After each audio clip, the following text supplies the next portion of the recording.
সাম্প্রতিক সময়ে বেশ আলোচনায় গ্যাস এবং লিকেজ শব্দটি। এরই মধ্যে ভয়াবহ কিছু বিস্ফোরণেরও সাক্ষী হয়েছেন রাজধানীবাসী, যার কারণে প্রাণহানি সহ ক্ষয়ক্ষতির সম্মুখীন হচ্ছেন সাধারণ মানুষ। তবে স্বস্তির খবর, এ ধরনের ঘটনা থেকে রেহাই দিতে পারে একটি ডিভাইস। নোয়াখালীর যুবক মেহরাজ হোসেন সাগর তৈরি করেছেন গ্যাস লিকেজ ডিটেক্টর নামের ডিভাইসটি। সিলিন্ডার কিংবা লাইনের গ্যাস লিকেজ হয়েছে কিনা, হলে তা কতটুকু ছড়িয়েছে অথবা সেটি কত বিপজ্জনক পর্যায়ে আছে তা তাৎক্ষণিকভাবে জানিয়ে দেবে এই ডিভাইস। লিকেজের কারণে গ্যাসের মাত্রা কতটুকু সেই হিসেব করে ডিভাইসে শব্দের তীব্রতা এবং বিপজ্জনক পর্যায়ে গেলে নির্দিষ্ট নাম্বারে স্বয়ংক্রিয়ভাবে চলে যাবে কল।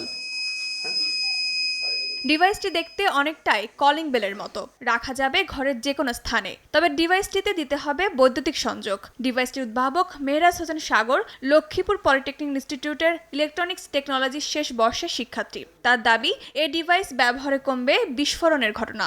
রকমারি ডিসকাউন্টের উপরে শুধুমাত্র নগদ দিয়ে পেমেন্ট করলেই পাবেন আরো 21% ক্যাশব্যাক। আমি যে ডিভাইসটি তৈরি করছি তার নাম হচ্ছে এলপিজি গ্যাস লিকেজ ডিটেক্টর। এই প্রজেক্টের বিশেষত্ব হচ্ছে আপনার বাসায় যদি গ্যাস লিকেজ হয় তাহলে সে অ্যালার্ম দিবে। পাশাপাশি এই ডিভাইসে থাকার ডিসপ্লের মাধ্যমে দেখা যাবে আপনার রুমে কী পরিমাণ গ্যাস আছে।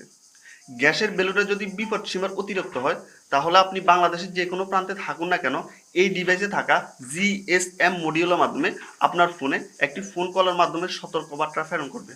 মাত্র 10 দিনের মধ্যেই ডিভাইসটির কাজ শেষ করেছেন সাগর। খরচ হয়েছে প্রায় 5,000 টাকা। বাণিজ্যিকভাবে বাজারে আনতে কোনো সরকারি বেসরকারি পৃষ্ঠপোষকতার আশায় বসে আছেন এ যুবক। এই ডিভাইস নিয়ে আমার পরিকল্পনা হচ্ছে আমি 3D ডিজাইনের মাধ্যমে এই ডিভাইসের জন্য একটি সুন্দর ক্যাসিং তৈরি করে এটি বাজারজাত করব। সেই ক্ষেত্রে আমার সাথে যদি কোনো প্রতিষ্ঠান আসে তাহলে আমার জন্য অনেক সহযোগিতা হবে। রকমারি ডিসকাউন্টের উপরে শুধুমাত্র নগদ দিয়ে পেমেন্ট করলেই পাবেন আরো 21% ক্যাশব্যাক। এমন উদ্ভাবন দেখতে তার বাড়িতে ভিড় করছেন স্থানীয় এলাকাবাসী। ডিভাইসটি বাজারজাত করলে এর সুফল মিলবে বলেও মনে করেন স্থানীয়রা। ওর যে প্রক্রিয়াটা যে আবিষ্কার করছে, এটার মাধ্যমে হয়তোবা যে দুর্ঘটনা যে ঘটছে ওটা কিছুটা রোধ হবে আশা করি। অনেক সময় দেখা যায় বাড়িতে বা ইয়ার মধ্যে সিলিন্ডার গ্যাসের ক্ষেত্রে লিক হয়ে যায়, গ্যাস রুমের মধ্যে গ্যাস ছড়াই থাকে কিন্তু আমরা বুঝতে পারি না। এটা আই থিঙ্ক করবে, আপনাকে সচেতন করে দিবে। সাগরের এসব আবিষ্কারে খুশি তার পরিবারও। এই ডিভাইসটা আমি আসলে এই যে কিছুদিন আগে ফেসবুকে দেখে তাকে অভিনন্দন জানাচ্ছি, ধন্যবাদ জানাচ্ছি এবং সেই ভবিষ্যতে যারা আরও কিছু করতে পারে সেটার জন্য তাকে যথেষ্ট মনোবল দিয়েছি এবং যেন সেই ভবিষ্যতে আরো ভালো কিছু করে। ডিভাইসটি কার্যকরী হলে সেটি বাজারজাতে সহায়তা করতে চান জেলা প্রশাসক। একটি ডিভাইস তৈরি করেছে গ্যাস লিকেজ ডিটেক্টর হিসেবে।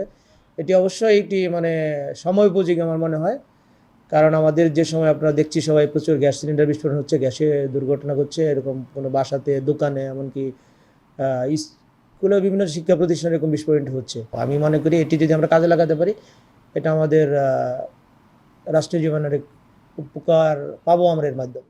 এখন পর্যন্ত Meena, fire fighter robot, face mask detection, QR code base security system সহ অন্তত 30টি উদ্ভাবন রয়েছে সাগরের সাফল্যের ঝুলিতে।